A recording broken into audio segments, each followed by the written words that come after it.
My name is Serenity Blake, and I'm 32 years old. I thought I knew my family. I thought blood meant something. I was wrong about everything. If you're watching this, subscribe and let me know where you're watching from. The smell of roasted turkey filled my mother's pristine dining room that Thanksgiving evening. Golden light from her crystal chandelier danced across the mahogany table, the same table where I'd eaten birthday cake as a child, where I'd announced my engagement to Marcus 5 years ago, where I'd shared the news about my twin daughters. Now my 6-year-old twins, Ember and Sage, stood beside me holding their plastic Disney plates. Their matching purple dresses, the ones I'd spent weeks picking out for this dinner, seemed to shimmer under those same lights. They clutched their forks with small fingers, eyes wide with excitement about eating with Grandma Patricia and Aunt Celeste. My mother's manicured finger pointed toward the garage door like a blade cutting through the warm air. Her voice was ice cold, each word dropping like stones into still water. They can eat out there. They are not guests here. The chandelier kept sparkling. The turkey kept steaming. Time kept moving forward, but something inside me shattered completely. My sister Celeste's laugh tinkled like broken glass. She adjusted her pearl necklace, the one our grandmother left her, and smiled that cruel smile I remembered from childhood. They should be grateful we're even letting them eat our food. My daughters looked up at me with confusion painting their innocent faces. Ember's bottom lip trembled. Sage gripped my hand tighter. I stayed silent. I pulled out my phone. I texted 3 simple words to a number I'd hoped never to use. Then I smiled. The smile wasn't for my mother. It wasn't for my sister. It was for my daughters, who deserved so much more than this moment. 5 minutes later, a sleek black sedan pulled into the driveway. But that phone call I made afterward? That would change everything forever. The leather seats of the Mercedes were warm against my daughters' small backs. They pressed their faces to the tinted windows, watching my mother's house shrink behind us like a bad dream fading with dawn. "Mommy, why couldn't we eat inside?" Sage whispered, her voice small as crushed flower petals. I smoothed her dark hair, so much like my own at that age. "Sometimes, sweetheart, people forget what love looks like." The driver, Harrison, had been my late father's business partner for 20 years. When I'd texted those 3 words, "Come get us," he'd dropped everything. He understood betrayal. He'd watched my father build his construction empire from nothing, only to see my mother and Celeste chip away at his legacy like vultures picking at roadkill. We pulled into Chez Laurent, the French restaurant where my father had proposed to my mother 35 years ago. The irony tasted bitter as aged wine.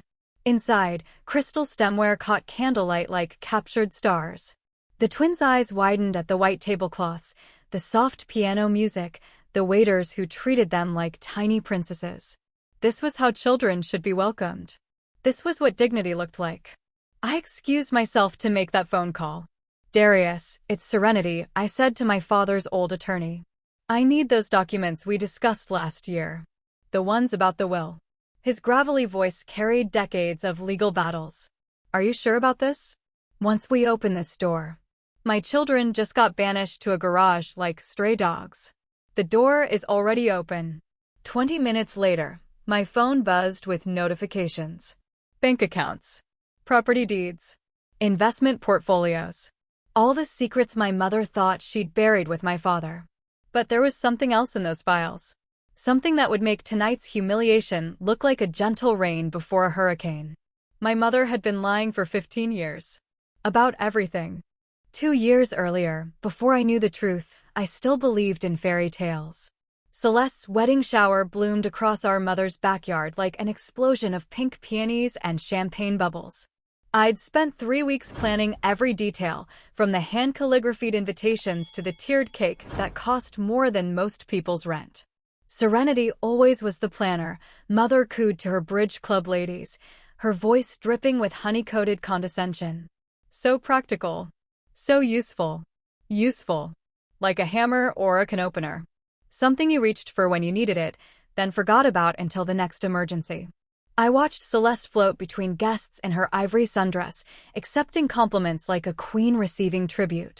Her fiancé, Bradford Worthington III, heir to a pharmaceutical fortune, hung on her every word with the devotion of a faithful spaniel. "Your sister is so lucky," whispered Mrs. Pemberton, our elderly neighbor. "Such a catch. Such status. Lucky."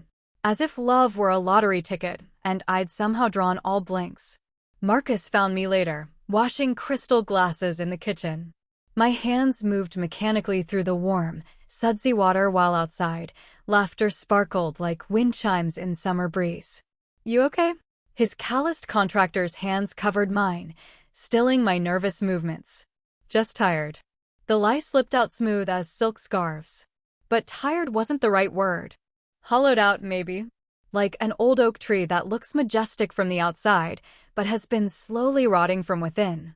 I'd spent so many years being the responsible one, the helper, the background player in everyone else's spotlight that I'd forgotten what my own dreams looked like. That night, after the guests left and the dishes were done, I found Mother in her study, counting the expensive gifts like a dragon tallying her hoard.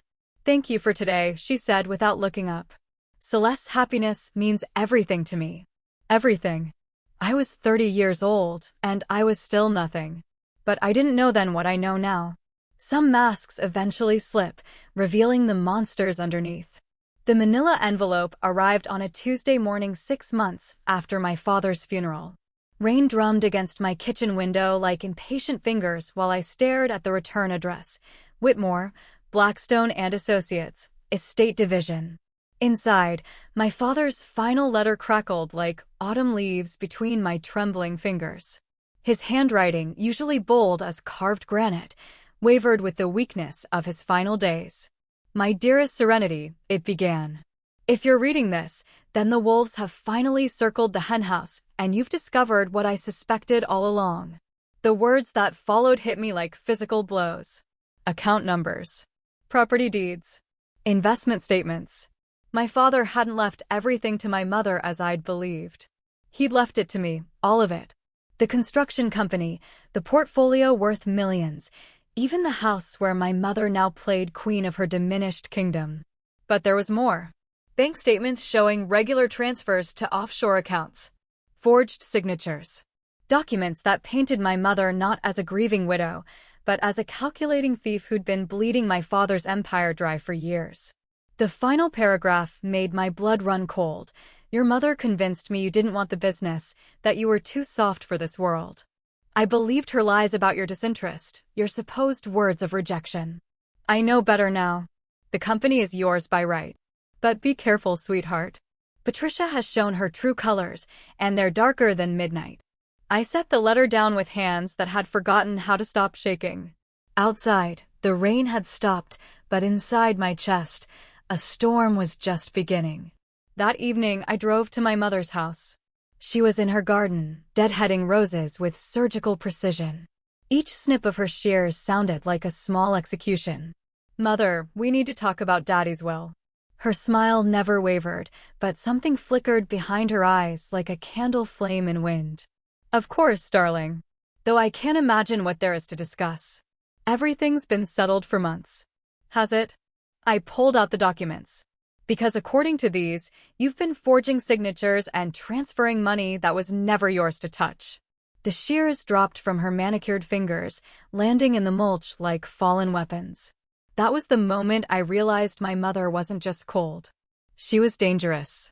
The confrontation with Celeste happened 3 days later in the parking lot of her country club. She emerged from her white BMW like a swan stepping onto a stage, all graceful movements and practiced elegance. Serenity, how unexpected. Her voice carried that particular brand of surprise reserved for unpleasant interruptions. "I thought you were working today." I was. Until I discovered some interesting information about our family finances. Her perfectly applied lipstick couldn't hide the way her mouth tightened. "I'm sure I don't know what you mean." I handed her copies of the same documents I'd shown our mother. Bank statements. Transfer records. Forgeries bearing her signature alongside Mother's. "You've been stealing from me for 2 years, Celeste. From me and from Daddy's memory." She glanced around the parking lot, checking for witnesses like a criminal assessing escape routes. When she spoke again, her voice had shed all pretense of sisterly warmth. "Stealing? Please. We've been managing assets that you never wanted anyway. You made it perfectly clear you had no interest in the business world. I never said that. You didn't have to. Your choices spoke for themselves. Marrying a contractor instead of someone with real prospects. Having babies when you should have been building a career. Playing house in that tiny rental while opportunities passed you by. Each word was a carefully aimed dart, striking wounds I'd carried for years.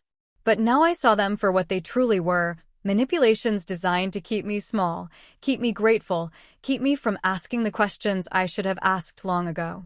You convinced him I didn't want it, I said, the pieces falling into place like shards of a shattered mirror. You and Mother. You poisoned him against me. Celeste adjusted her pearl necklace, the same unconscious gesture she'd made since childhood when caught in a lie. We protected you from burdens you couldn't handle. You should be thanking us. Thanking you for stealing my inheritance? For making my father die thinking I didn't love him enough to carry on his work. Your father was dying, Serenity. His mind wasn't clear toward the end. He made promises he couldn't keep, wrote documents that had no legal standing.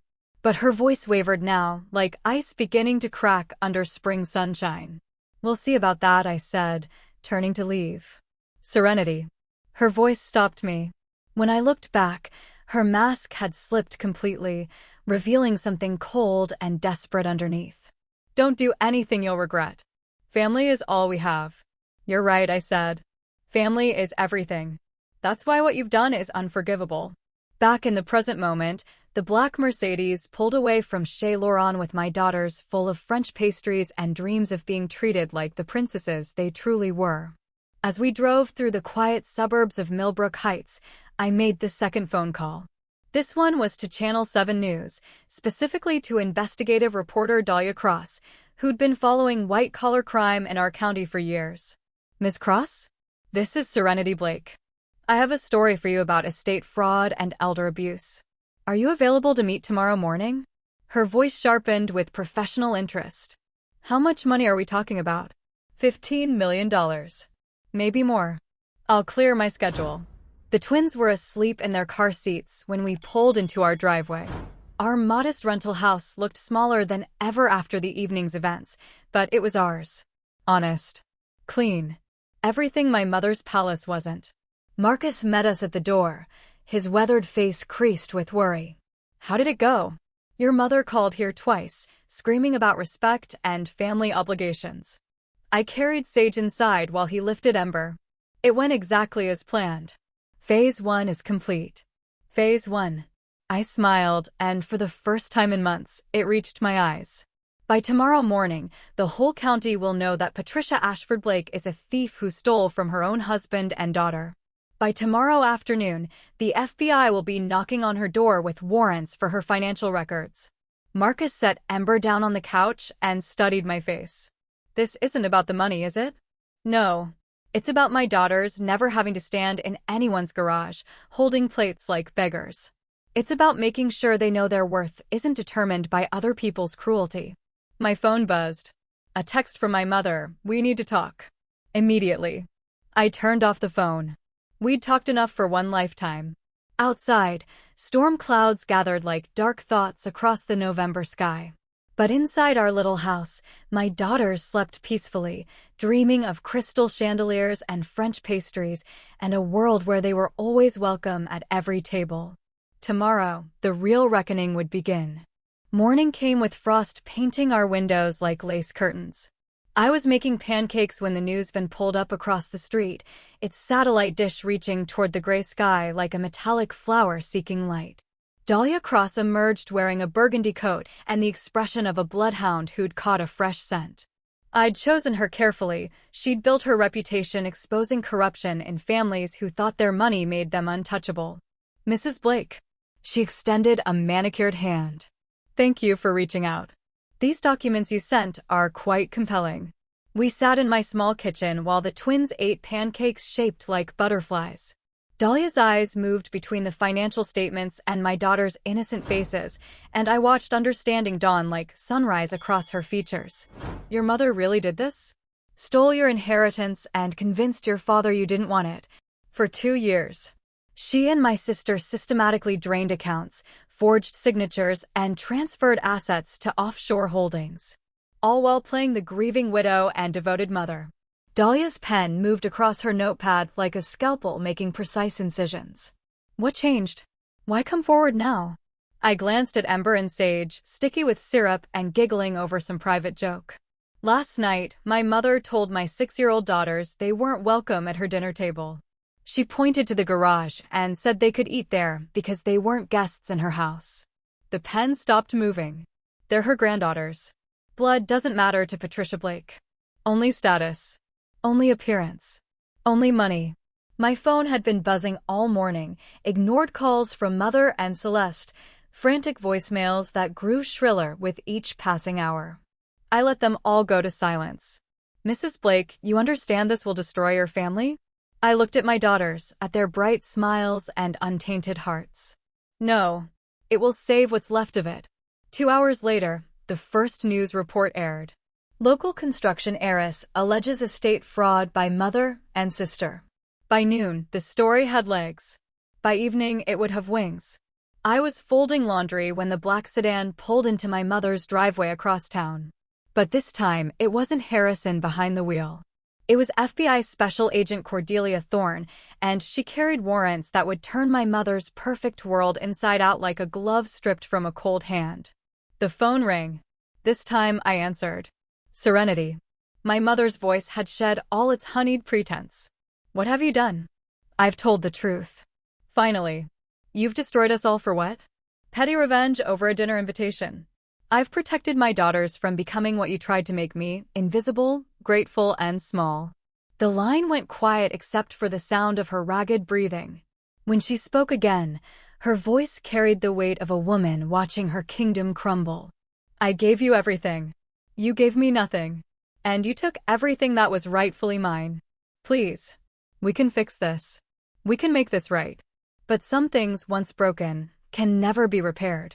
The courthouse steps were slippery with morning ice when I arrived for the preliminary hearing. Media vans lined the street like modern-day covered wagons, each one carrying reporters hungry for the next chapter in what had become the county's most-watched scandal. Inside, my mother sat at the defendant's table wearing a black suit that made her look like a crow perched on a wire. Celeste beside her, pale as winter moonlight, her usual composure shattered like dropped porcelain. Their attorney, a sharp-suited man with the demeanor of a well-fed shark, whispered urgent strategies while they avoided my gaze. But I felt the weight of their stares like cold stones pressed against my back. The prosecuting attorney, Elena Rodriguez, was a woman I'd chosen as carefully as I'd chosen Dahlia Cross.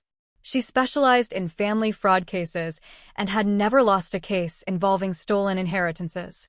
Your Honor, she began, her voice carrying the authority of absolute truth, the evidence will show a systematic pattern of financial abuse spanning 2 years. The defendants used their position of trust to steal over $15 million from Ms. Blake's rightful inheritance. Document after document painted the story in stark black and white. Forged signatures that handwriting experts confirmed were fake. Offshore accounts opened in secret. Transfer records showing money flowing like water from my father's estate into accounts controlled by my mother and sister. But the most damaging evidence was my father's own voice, speaking from beyond the grave through recordings he'd made during his final months. His lawyer had convinced him to document his suspicions, and now those suspicions echoed through the courtroom like accusations from a tomb. I suspect Patricia has been lying to me about Serenity's wishes regarding the business. She claims our daughter wants nothing to do with the company, but something doesn't feel right. Serenity has always been the responsible one, the one who understood hard work and integrity. My mother's sharp intake of breath cut through the silence like a blade through silk.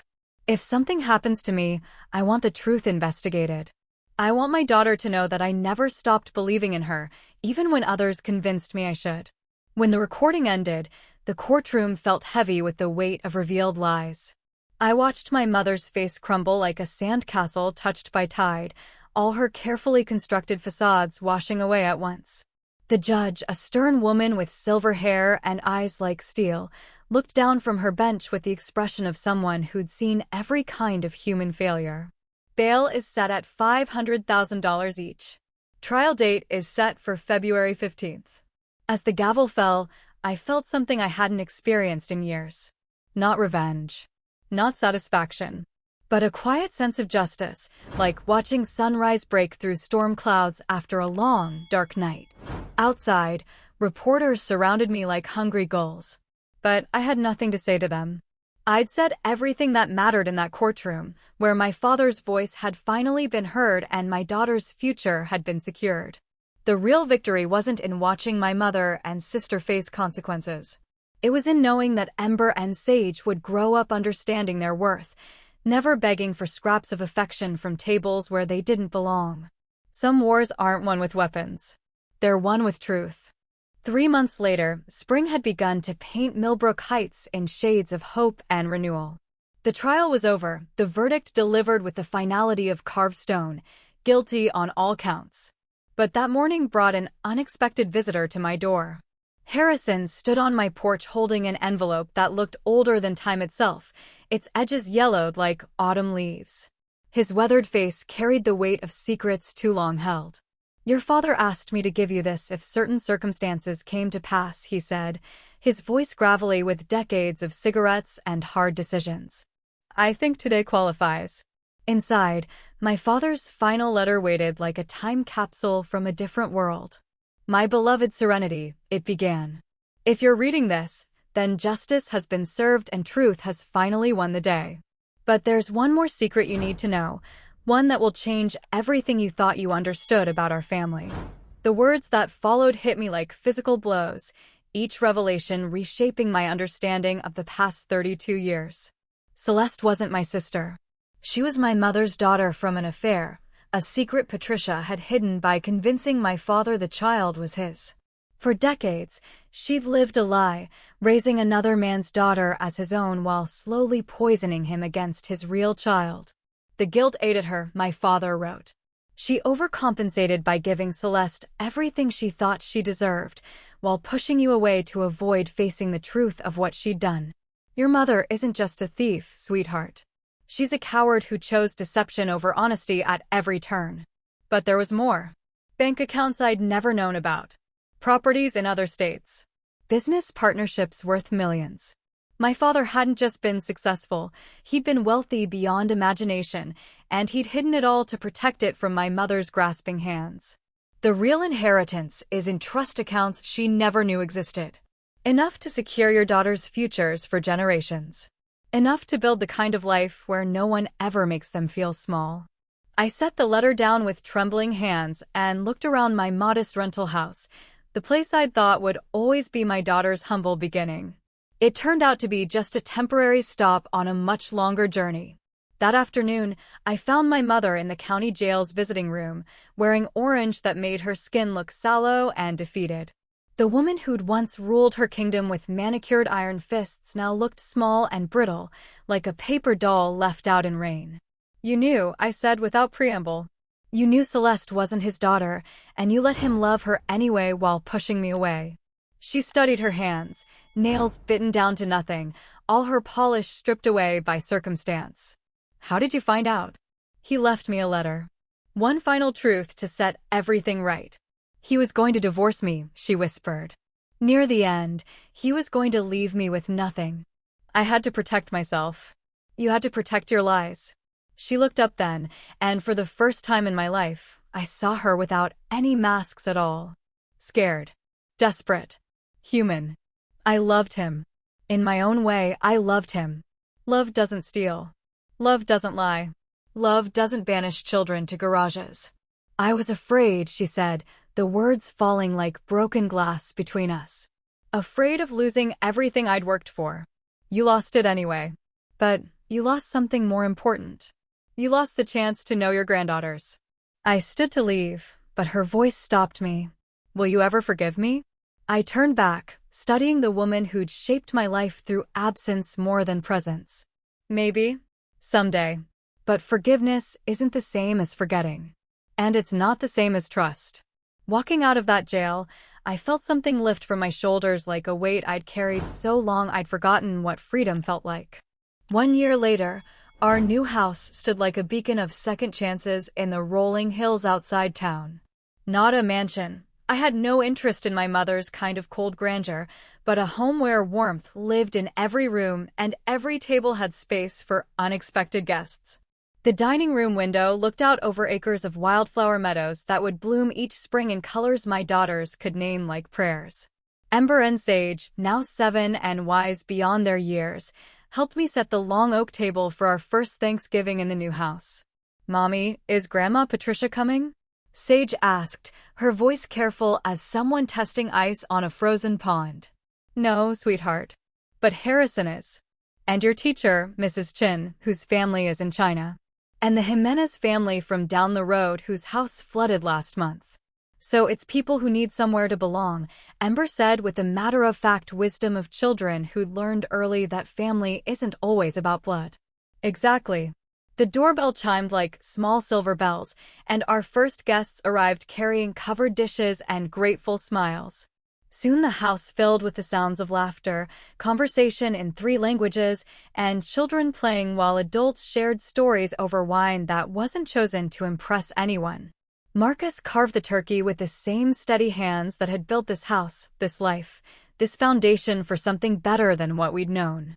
His eyes met mine across the table full of faces, some familiar, some new, all welcome.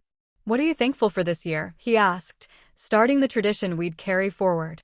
Harrison, now in his 70s, but with eyes still sharp as cut diamonds, spoke first. "I'm thankful for truth finally being told, and for the privilege of watching justice serve itself." Mrs. Chin, her English accented with years of determination and hope, raised her glass of sparkling cider. "I'm thankful for second chances in a country that gives them freely." The Jimenez children, shy but smiling, whispered their gratitude for a warm house and new friends. When it was my turn, I looked at my daughters, their faces glowing with the knowledge that they would never again stand holding plates in someone else's garage. They would never again be made to feel like burdens or afterthoughts or recipients of reluctant charity. "I'm thankful for storms that clear the air," I said. "For truth that sets us free. And for the understanding that sometimes we have to lose everything we thought we wanted to find everything we actually need." Later, after the dishes were done and the guests had gone home with leftovers wrapped in foil and promises to gather again soon, I found myself standing in that garage my mother had pointed to so many months ago. But this garage was different. This garage was full of bicycles and sports equipment and art supplies, the tools of childhood joy. This garage had never seen rejection. It knew only abundance. My phone buzzed with a text from an unknown number. "Happy Thanksgiving, Serenity. I hope someday you can forgive me. Mom." I read it twice, then deleted it without responding. Forgiveness would come in its own time, on its own terms. But it would not come at the expense of the peace I'd built for my daughters. Outside, autumn stars painted patterns across the sky like scattered diamonds on black velvet. Inside, my family slept peacefully in a house built on honesty instead of lies, where every child would always have a seat at the table and every meal would begin with gratitude instead of conditions. Some victories aren't measured in money recovered or justice served. They're measured in children who sleep soundly, knowing they belong exactly where they are. The garage door had opened, but not to let us out. It had opened to let love in. If this story touched your heart, hit that like button and let me know in the comments what family really means to you. Subscribe for more stories about finding strength in the darkest moments, and remember, you deserve a seat at every table, especially your own.